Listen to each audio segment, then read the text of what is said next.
come here to chew bubblegum and kick ass.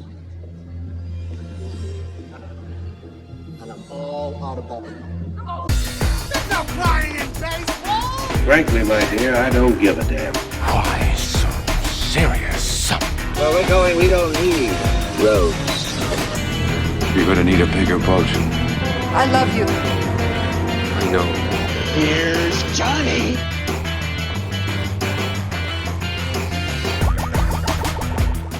Hello, all you basement dwellers out there in the BPP Nation. Once again, my name is Trish, and as always, apparently I'm here with Dace. What up? So, we are continuing the Halloween theme with horror films. Last week, we decided to touch base on a different type of horror with our dark comedies, and this week, I decided to have us each pick 2 movies that we consider classics for ourselves when it comes to horror. My 2 picks were honestly 2 of my favorite movies in general, which are Silent Hill and Haunting in Connecticut. And Yeah, I chose Pet Semetery, which is one of my favorite horror movies, and then because of like the whole Ed Gein fascination that's happening right now, and the fact that I never saw this original movie, Alfred Hitchcock's Psycho. So I'm going to preface this before we start this. I didn't realize that I was apparently watching that. So I started watching the Ed Gein thing this weekend, and it has enlightened me on what happens in Psycho for sure. Well, so like, not to go too far down that rabbit hole, were you watching this and all of a sudden, like, why the hell are they jumping forward to Alfred Hitchcock? Yeah. Oh, Okay. yeah, because it threw me off. I had no idea. I went into this completely blind because I'm not really a true crime kind of person. Mm-hmm. So I went into that totally blind. And then all of a sudden, I looked it up more and I was like, oh, holy shit, this is even worse than I fucking thought it was. Yeah. And the crazy thing is, like, I knew, well, at least when they announced this project, because at first they're like, oh, because it's Ryan Murphy who did the Menendez brothers, and then did the all the American Horror Stories and like all that. Yeah, but this is part of that anthology where he first did who the fuck's the people? Jeffrey Dahmer, then the Menendez brothers, then they announced Ed Gein. I was like, who the hell is Ed Gein? Well, I had no idea who this dude was either. Yeah, and I loosely, after I figured out like who he was, I thought it was loosely based on like the Texas Chainsaw Massacres. I thought was loosely based on him. I didn't make the association that Norman Bates was associated to him. Yeah, apparently they both are. Yeah, and then even further on with Buffalo Bill and Silence of the Lambs. So like that's kind of why I chose. I didn't finish it yet. I'm on episode 7 of the for Gein. But like, I mean, it's mostly done because in the episode I'm on, like, he's caught now. Like they've figured out what he's doing. Yeah, it's so weird. And like, I also, again, not trying to go too far down the rabbit hole, but have you watched It? Welcome to Derry? No. So there's one thing I turned to Jess as we were watching the pilot episode of that. There's a thing Hollywood does that once they jump on like a trend, they seem to do it in every piece of media around that time. Like Ted Bundy was a big thing a few years ago. Jeffrey Dahmer was a big thing after that. Making lampshades out of Jews seems to be the big thing. God, I'm dead serious because like we're sitting there watching the Welcome to Derry thing, and there's a Jewish kid in it, and his dad's doing like a whole whatever they do before dinner, before breaking the bread and all that. And the kid starts talking about like, hey, what happens if like people get like, have you ever heard of anybody being kept in the sewers and shit like that? And the dad goes, no, but did you know that in Nazi Germany, which we just fled prosecution from like 40 years or 20 years ago, they made lampshades out of Jews? I'm like, why is that in 2 things within the span of a month? Like, it's crazy how Hollywood times this stuff. But I get further and further away from the point. The reason I picked American Psycho was because of the Ed Gein story, and apparently Alfred Hitchcock really being fascinated with Ed Gein and the shit he did. Well, it's funny to think about. So I did not realize. I thought The Shining and Psycho were the same thing. And come to find out that The Shining was based off of Psycho, and Psycho was based off of Ed Gein. Yeah. So I didn't know that. I thought The Shining was the same movie. I thought they were both Norman Bates. I thought it was all the same fucking movie. Mm-hmm. I did not realize it was different for a while. But like, So I guess like let's jump into like at least those first two. Let's jump into the classics, like the older ones. Sure. Psycho and Pet Sematary. Because you brought up Stephen King, and that's a good one.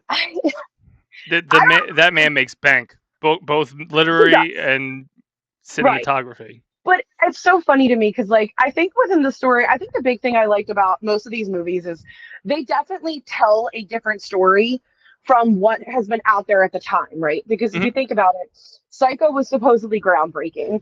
Pet Sematary was probably also something that really wasn't, anything Stephen King did is almost always an original idea. I don't think really anyone can scratch the surface of the things that Stephen King does. He has such a unique way of taking a very grounded situation and making it supernatural. Right. And then you've got also the two films that I picked, which are Silent Hill and Haunting in Connecticut. Haunting in Connecticut is actually also based off of, loosely based off of a real story. And then Silent Hill is based off a video game that was also very popular and kind of a new territory for the time that it came out.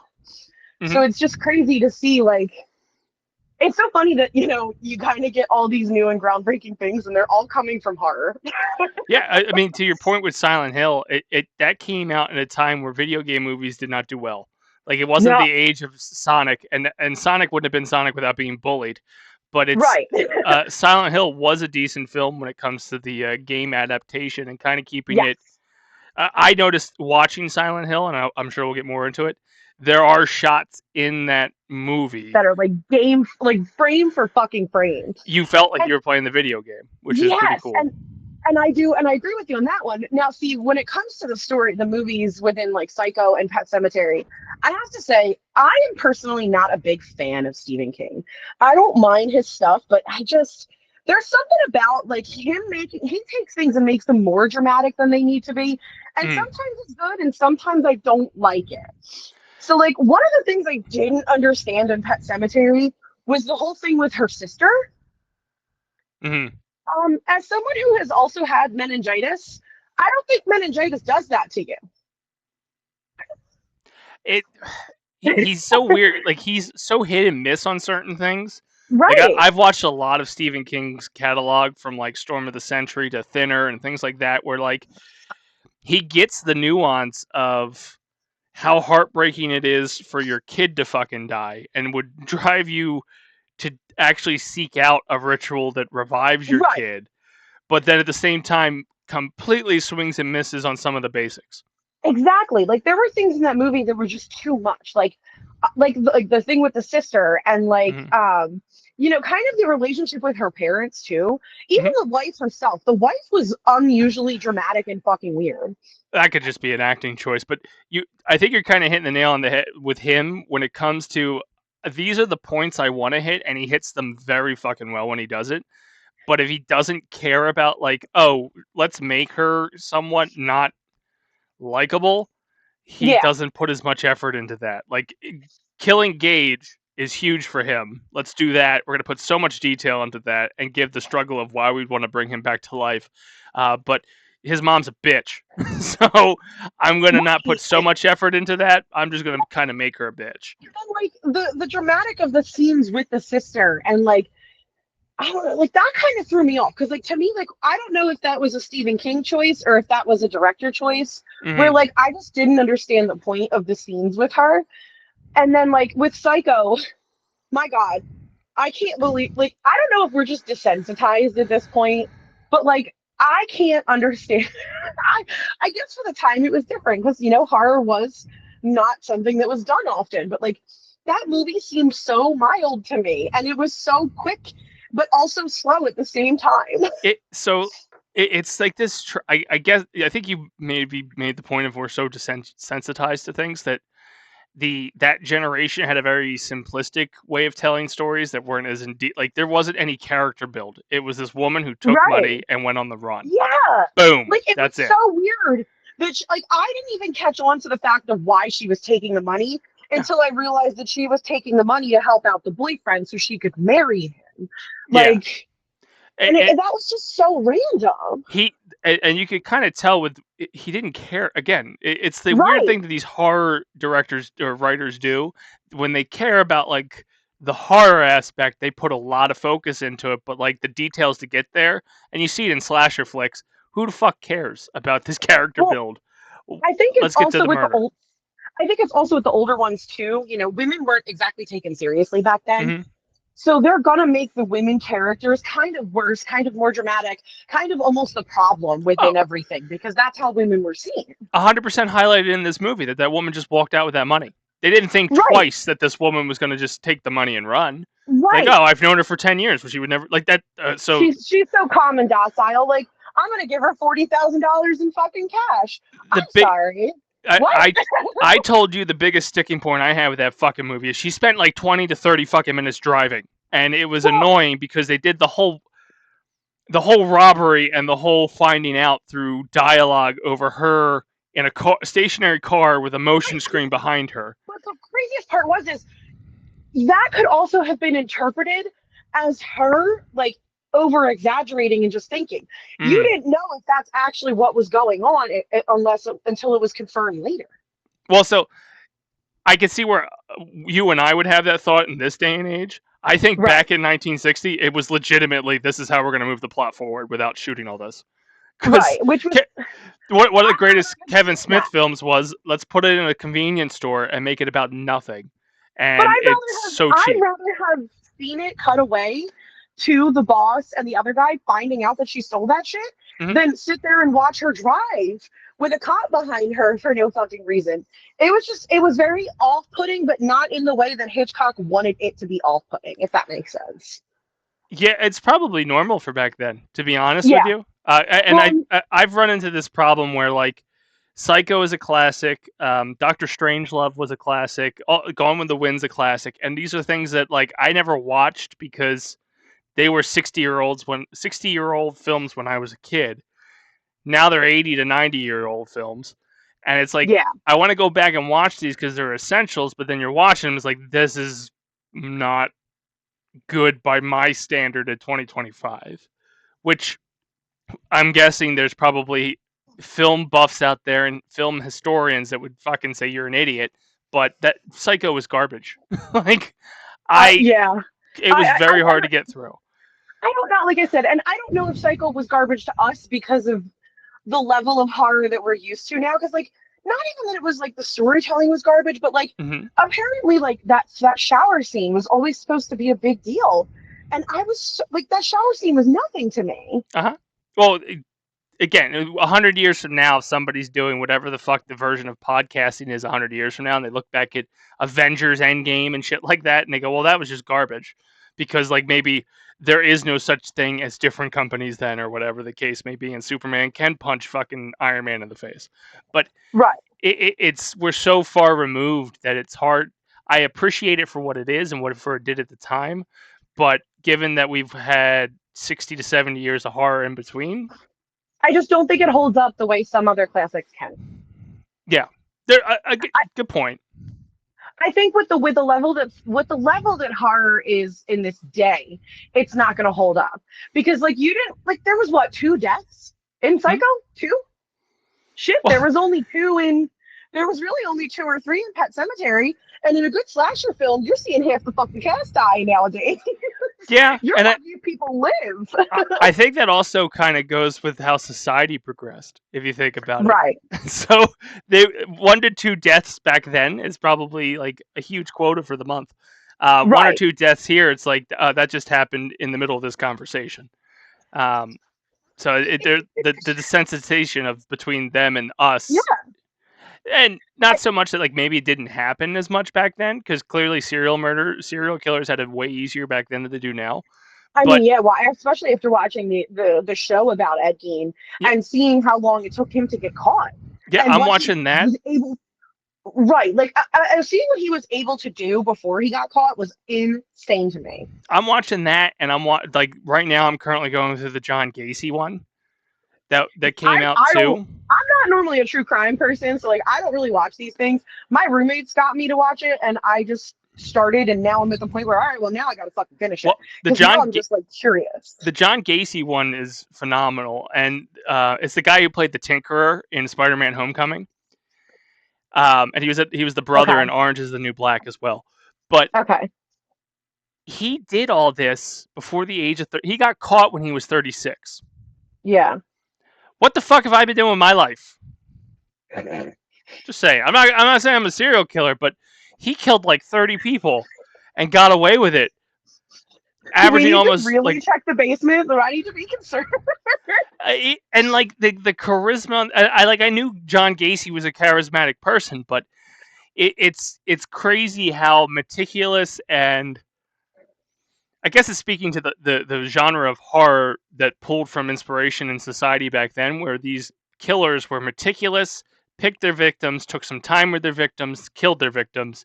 Now we live in a society where, like, I'm going to ram my car through those 30 people, or I'm going to take a gun into a place and try to get a high kill count. Where that, I think the other crazy part is with Ed Gein, where like you could tell that the cop didn't want to believe that it was him, because Ed was apparently, such like a weird, like, probably a very troubled, like mentally disabled person. So like he was trying so hard to not believe that it was him, because he didn't want to. He wanted to give him the benefit of the doubt instead of blaming him right away. well, yeah, that, and society back then did not recognize mental illness or like Well, any society kind of back then. social behaviors that were like, oh, he's just weird. Well, I think it was also society back then didn't want to think that somebody was capable of what Ed did. Yeah. Oh, that's just not decent. The Right. world's not a decent place, because around the same Right. time when you're saying like, oh, Ed wouldn't do that, the Holocaust is happening. That's where he's Exactly, pulling all this right. information, like Right. all his inspiration from. Like, he's literally getting his inspiration from a fucking Nazi. Yeah. So like, oh, people don't do that, really? Because there's 6.5 million that are dying across the ocean that you can't see in middle fucking Wisconsin or wherever the hell you are. But Yeah, it's I just don't weird that know. like you get the at least what we chose for this Halloween theme, you get to see the progression of what society is reflected into the horror as it goes. Because by the time you get to Silent Hill, it's all out gore. Like, See, I don't think Silent Hill is all out gore. Like, it has gory spots. I think Silent Hill was more of like a dark psychological thing, it's especially ripping people knowing in the ending half. of it. Like, there was Okay. so many people who got ripped in half in that fucking movie. One scene. You're saying, oh, they only killed 2 people in the other movies. Holy shit! Like, there's at least 3 people that got ripped apart in Silent Hill. The lady at the end through the spiked barbed wire chains. The woman, the pyramid head, just split a person and threw him in a door. Like, Pyramid Head to this day is still one of the villains that fucks me up. I cannot, no. well, I do enjoy the concept of Silent Hill. So, like, we talked about this off before we recorded. That there was a project I was working on with somebody where we were trying to write scripts and stuff like that for a Right. potential Silent Hill TV show. And we had written a little bit, so I had to start researching Silent Hill. So at least going into this, not really being familiar with the movie, but being familiar with the source material, it's a hell of a concept that, like, this town is basically the monsters are just their inner demons personified, and that's what they're dealing with. And a lot of the defeat happens into, like, I'm confronting that monster within, or whatever the case may be. The one thing I didn't care about the movie is that they left him in this purgatory at the end, and Sean Bean didn't die. Sean Bean didn't die, and that's a staple of cinema across all genres. Well, so getting into Silent Hill, so I did a lot of looking into Silent Hill after the fact, because, like I said, I love it. It was honestly one of my favorite movies. I think the story overall is absolutely incredible. The idea of kind of living in those parallel universes, but they were kind of on top of each other at the same time. Funny enough, Silent Hill is based off of a town in Pennsylvania. Yeah, I feel like I've driven near there, because, like... Well, the town is still burning to this day. It's a town in Pennsylvania called Centralia, and basically the same thing happened. There were coal fires that they could not get under control, so the town is pretty much just burning to this day. So that's kind of where they got the idea for the town itself. But within Silent Hill, like, I kind of think I think the one thing, like, I liked more was, like, there were so many questions that you still didn't get answered. Like, how the fuck do you even get into the idea of Silent Hill? Like, how did Sharon and the mom get there, but the dad was there but couldn't get to them? Like, they were pretty much overlapping each other and couldn't find each other. And, like, I will say, in the video game, it was supposed to be the dad. It was not supposed to be the mom. they, had to do the typical thing where they want a pretty girl in the movie instead. So they That's switch it where from they the dad to swerved the you. mom. You just assumed Sean Bean was going to die, and then he was going to get stuck in this town. You're like, nope, we're going to keep him out of this shit. Therefore, he can't die because he's just the sad, lonely man that can hear and smell his kid and wife, but can't actually touch them. I mean, the crazy thing, there's so much to that movie that I think is just an amazing story. Like the entire storyline with how Sharon came to be and what happened to Alessia. Like you go into, that's one of those movies where you go into it thinking you know who the bad guy is, just to come to find out that they're not, and it's everybody else. Yep. Like that is nuts. It's very obviously Silent Hill came before, but Resident Evil Village and Resident Evil Yeah. 4, the game, had the same concept of like there's this town secluded from the rest of the world that has its own cult society thing going on, and once you get in, it's very hard to get out. I didn't like Laurie Holden's short haircut. I thought that was weird looking. I usually like her because she's Andrea in The Walking Dead, and then is also in The Boys as one of the original, whatever the hell the Avengers are in that universe. Because she worked with Soldier Boy. Oh, I haven't gotten far enough. I kind of forgot about The Boys after season 4, so stay tuned. So I'm wondering though, like they did Silent Hill is what, like 2009ish, 2010, maybe before that. Well, Walking Dead came out in 2005, and Andrea didn't make it as far as she does. Actually, I don't think she dies in the. Oh no, she does. But Andrea makes it pretty far in the comics, but she died pretty early on in the show, and I was like, what the fuck? Which makes me wonder now of like, hey, she went off to go shoot Silent Hill, and this was like their way to like swerve. Silent Hill might even be earlier than that. Hold on. Earlier in 2005? No way. It might be. I could be wrong. Hold please. But we're gonna do a quick Google while we do this. 2006. Yeah. Okay, well then she would have been in the heart of filming Walking Dead because she made it to at least 3 or 4. So then, probably not. I think it was just because like Silent Hill. I mean, the thing about it is in the second movie, the mom's gone, and somehow Sharon got out, but the you don't know what like. I don't know if I just didn't understand it, but like the mom doesn't get out. The mom sacrifices herself so Sharon can get out. Mm-hmm. I don't know. It's a very weird like same thing where they do, Same cast or like a B-level cast? She's way older. She's a teenager at this point. But the whole point is like somehow Silent Hill is coming back to haunt her now. And she's trying to stay out of it because it's trying to get her back, I believe. Like Silent Hill is basically calling to her in the second one. But I mean, the thing that I think was one of the coolest parts in that movie was the end scene. Was one of those, like I said in the last one, I like to call good for her, because like I said, you go through this whole movie thinking that Sharon's the bad guy. Why did they?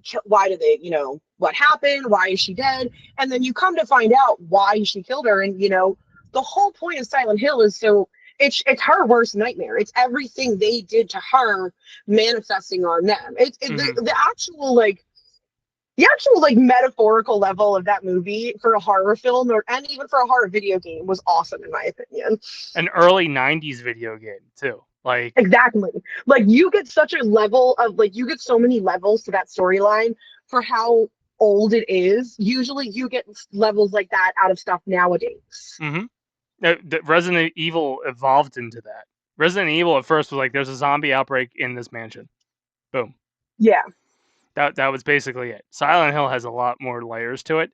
Resident Evil eventually got to that. Now where all the games intertwined and shit like that. But I don't know. It was a decent movie. Sean Bean didn't die. Laurie Holden's short hair bothered me, and there was no murderous tire. So that's why you didn't like. 100%. You're doing all this other sci-fi shit. Why couldn't like a tire just kill somebody? I mean, there was murderous living barbed wire. Nope. It had to be a tire. Now, the last one that I actually really I liked because it was basically The Conjuring before The Conjuring, which was Haunting in Connecticut. And that's also a really old film. I think that was like 2008, I want to say. Guys, if it's in the 2000s, it's not really old. You got to remember, we started this episode off with a film from 1960. It's older, okay? Let me rephrase that. So Obama had become president in 2008. Like this, I lied. Haunting in Connecticut was '09, but close enough. So the cool thing about, like I said, with Haunting in Connecticut is it is loosely based off of like a real story, but Haunting in Connecticut is The Conjuring before The Conjuring, because this was actually also one of Ed and Lorraine Warren's cases. They, this kid, you see the story of the kid move there, them trying to save the kid who has, cancer, and essentially has a terminal diagnosis in the movie. And you go through this whole thing, and like, I kind of like that they touched on a different level of ghost stories, especially with like the weird ectoplasm stuff. I don't know why that was cool to me, but it was, because it was different for the time. And the other thing I think I said to you, the other big thing I really liked with those movies was, you thought the jump scare was going to happen in one spot, and then you kind of let your guard down, and then it happens, and then it gets you. And that's kind of how the Conjuring films ended up being eventually, even though these don't exist in the same universe, nor were they done by the same people. Fair. Out of the good thing about 3 out of these 4 movies is they're really grounded. And I think a good horror movie has to be somewhat grounded for you to be like on the edge of your seat, invested, like, oh, that could happen to me. So then it kind of ups the ante as you're watching. Whereas Silent Hill, it's like, oh yeah, I mean, it really feels like it's a whole metaphor for dealing with loss. But these other 3, it's like, you could lose a kid, you could get into a situation like Psycho. Yeah, I mean, if you just wanted to, nobody hands me $10,000 or whatever the hell it was. 40,000. Yeah, because so $40,000 back in the '60s, no less. That's like giving somebody like 400 grand today. That's Amazon starter money. So, but like it's a ground, like these 3 had grounded realities to it, especially since they all drew from like realistic events. I know Silent Hill did for the most part, but that went harder into the supernatural. And so did Pet Semetery. That kind of what really went hard into it. But Cemetery went a little bit into like a what's the word I'm looking for? Like almost like a mythology type of feel, because dark magic and stuff. Well, not just dark magic, but I think from what I was remembering, basically it was like an ancient Indian burial ground. Yep, and it had Herman Munster on the front porch. No, because you know what's even funnier to me? You think of Herman Munster, and do you know what I kept thinking, and I couldn't get past it the entire movie? My Cousin Vinny? Yes! What the hell's a Ute? All I could think of was he was the judge from My Cousin Vinny, and I was just like, and it's even funnier because he's so much more dramatic in this movie with the way that he talks, and I'm just like, I can't do it. Sometimes dead is better. Oh, God, I wish I had his voice. It's so deep and pronounced. Like, that's like... And he had such a great, like, hick accent, and, like, he talked like one. Like, he did great in this movie, and it's just so funny to see him go from the 2 Utes to the fucking neck that he was. But it's just, like, I think Haunting in Connecticut was definitely, for, ghost stories nowadays, like, you were kind of losing... Everything kind of felt the same. And I think when that came out, doing that aspect of like, the ectoplasm stuff, and also the way that they did the jump scares, it was definitely a change from what had been coming out over, the last couple years within ghost movies. Well, that's the problem with ghost movies. They always have to see, how can we top the last one we did? And then usually gets more ridiculous. And it's just... the Conjuring's up to what? 6 or 7 now. Like, they just had one come out this month, I think, and they still have plans for one after that. So it's kind of weird that, like, how can you keep going with it, but yet keep it grounded in a way, right?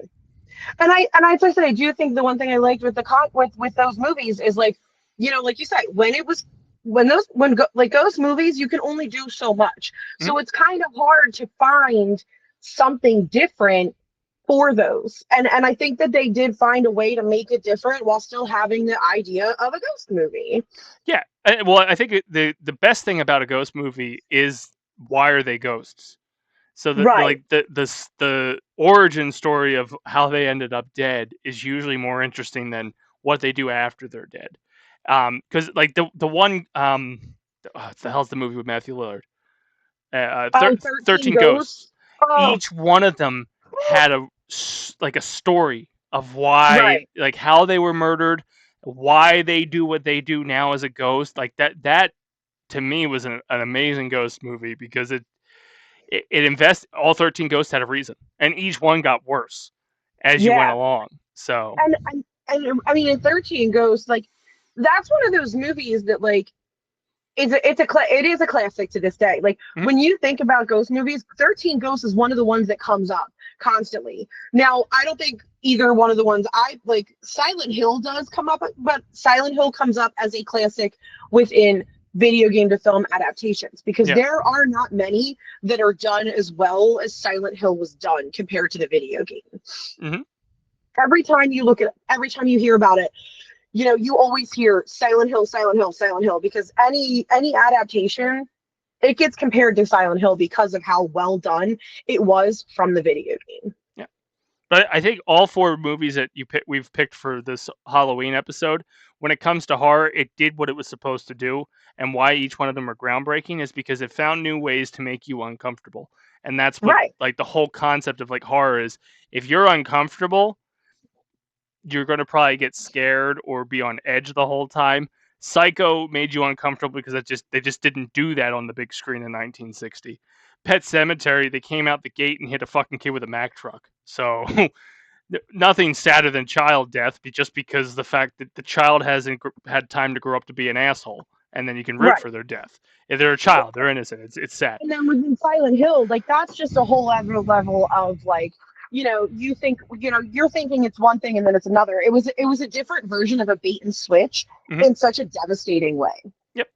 Yeah, it all, if it's rooted in something where you can identify with, feel bad for, feel uncomfortable with, you're not going to be like excited that there's this murderous tire running around town killing people. Oh my God. I'm going to bring every conversation we have back to Rubber because it's a cinematic masterpiece. If it's horror, I'm totally fine with it, but you can't bring every conversation. We're going to be talking about Christmas, and I'm going to say why the tire should have been in Santa's bag. But oh God, I'm just saying, me out. but that's what makes the difference between last theme versus this theme is you're cheering the tire to kill people.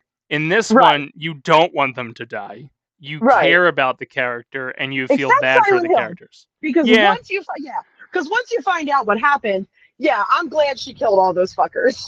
Yeah. Oh yeah. But there's still like a sadness behind a tire just like running around town. Or I'll never forgive myself for letting you make me watch that fucking movie. You're welcome. This is as bad as when you were stuck on everything with WandaVision. That's such a terrible fucking show, and we can do And that is such a terrible fucking movie. No, there's more artistic integrity in a tire than there is in fucking WandaVision and the circle jerk they did to themselves about. That's a whole. We go back and listen to our WandaVision podcast, and you'll hear. Do you have to be on to enjoy Rubber? I'm just curious. More or less than you would be for WandaVision. You enjoy, like, the people who enjoy WandaVision have too many dicks in their mouth from Hollywood to get it past the fact. I need you to know the only person who agreed with you about Rubber is a massive stoner. So keep that in mind. Who? Yes. Everybody agrees that Rubber's a fantastic film. You're on the outskirts on this one. I know what I'm talking about.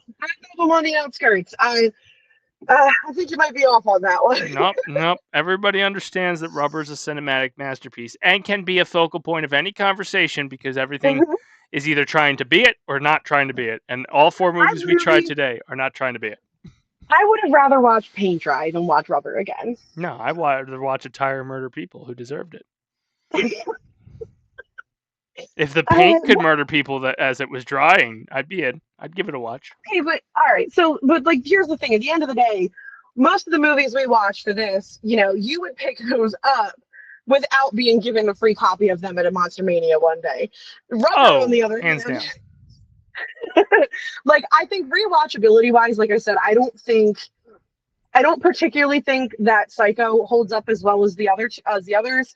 I think as you go on in time, I think they get more rewatchable. Like, I think the rewatchability of Silent Hill and Haunting in Connecticut are definitely way further up there than the rewatchability of Pet Semetery and Psycho. I don't think I'd ever rewatch Psycho. Maybe if Pet Semetery was on TV and there was nothing else to watch, I would probably watch it. But I will willingly watch Silent Hill if I get in the mood. I honestly don't think I'd watch any of these willingly. Again, Pet Cemetery, I would if it's on AMC during their horror Right. fest or whatever. Pet Cemetery just fucks with me because of the whole child death. Absolutely, that was horrible. Especially But because like, that's like the worst part about that is like they warn everybody about the trailers. Also, you're talking to somebody who has been hit by a car, so that's right. So like they are like, it's crazy to me that in that movie they're like, they know that these truck drivers are driving like psychopaths, and they're not doing a damn thing to fucking stop them. They're just like, oh, be careful. What do you mean? Put some speed bumps in. What's happening? Yep. And then in 2019 or 2000, was it 2019? Recently, when they remade the movie and they tried to be slick and left the little boy to live and killed the older sibling as a twist. I cared less because it was like, oh, you're just doing that to do that. Like everybody knew Gage was going to bite it, and then you went, nope, Gage is going to get saved, and we're going to take out the sister. It's just, I think all four of them have fundamental pillars for things that came after it. Obviously, Hitchcock, if he doesn't, right? If he doesn't do what he does, you don't get horror most likely, right? Or it comes later at that point. You don't get the horror. You don't get the different horror. Like people started breaking out of the mold after Hitchcock did what he did. Yeah, if Hitchcock hadn't done what he did, I think you still would have the same cookie cutter bullshit for a lot longer. Mm-hmm. Well, he basically set up the Norman Bates persona, right? And that's a lot. Norman, God, how many movies are based off of that at this point? Like, or leverage the ideology that comes out of that. Right. Mama's, because you had, like I said, you had Psycho, and then The Shining was based off of Psycho, and then you had like, it's just, he set up a whole thing and a whole string of dominoes. How many have that? Like Jason Voorhees, Mommy Complex, fucking Texas Chainsaw Massacre. The dude's a fucking mama's boy. Like the mama's boy syndrome was really kind of molded by Hitchcock and then perfected by others. Right. Stephen King. And it's so funny because like Stephen King, I feel like Stephen King is very, very hit or miss for me. Like most of what I've seen of Stephen King, I just don't particularly care for. It's so weird because he's got his fingers in a lot, and a lot of his newer stuff is doing better. Like think about the It remake, and then look at the It original, which was it was made for TV. Yeah. So that was the problem with a lot of his earlier stuff is they were made for TV, which toned it down a bit. Especially since if you look at most of Stephen King's work, he will go and find like an obscure homicide or obscure, like he's a true crime fanatic, or a clown from space that's a fucking alien. Yeah, that's fucking stupid. But he will pull from real events and dip it into his story. Like a lot of the stuff that's in It and in Derry and all that stuff that they're doing now happened. And then it goes, okay, he's an alien. Like that's the weird twist he puts on everything. Like The Mist, Storm of the Century, like everything had like, oh yeah, this is what people would do if they were backed into a corner, but twist at the end, backed in the corner by an alien. Well, I think my problem with Stephen King is sometimes I don't know, maybe it's too far out of left field for me.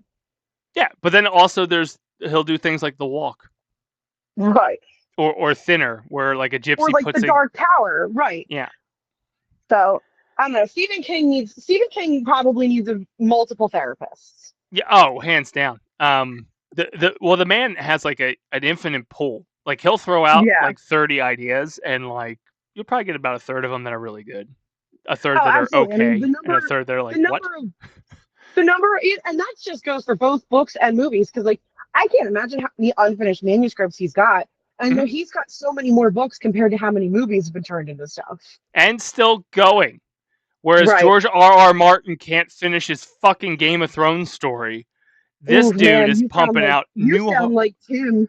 I'm not even a Game of Thrones fan like Tim. I know. It's ridiculous that he has one book to finish, and Stephen King's like, all right, hold my beer. Here's 10. No, you know who's worse than that? Look up Brandon Sanderson and then talk to me. Well, I don't read. I'll throw that out there right now. No, I But- mean it as George R.R. Martin should be ashamed because Oh, Brandon Sanderson went on vacation and wrote a book by accident.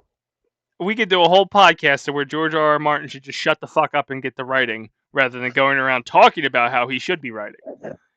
Like, that's a man that's going to kick it, and everybody's going to be like, well, if he spent half the time he did talking to people actually doing his job, the book would have been done, and we wouldn't have Bran as the fucking wheelchair king of the realms.